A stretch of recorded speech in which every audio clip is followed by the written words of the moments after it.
Hi guys, আজকে আমি এমন একটা জায়গায় আসছি যেটা দেখলে তোমরা অবাক হয়ে যাবা। তো আজকে আমি আসছি তেঁতুলিয়া বারায়ণগঞ্জে। এইখানে যে এমন একটা সিচুয়েশন দেখবো আমি ভাবতে পারি নাই। তো দেখলাম যে আগের ভিডিওটা দেখছো যে নারায়ণগঞ্জে কিন্তু ভূমিকম্প হয়েছে, দেন সেখানে সব উলট পালট হয়ে গেছে, সেখান থেকে আমরা অনেকগুলো বাচ্চা উদ্ধার করছি।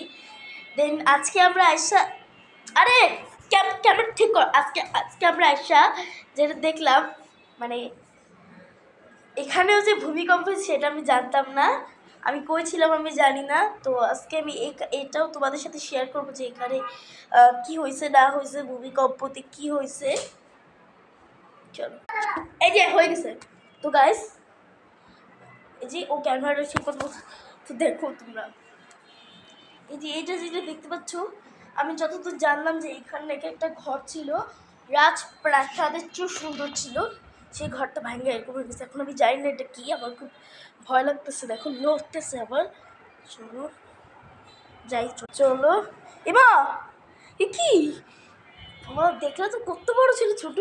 এই এই আপনি কে?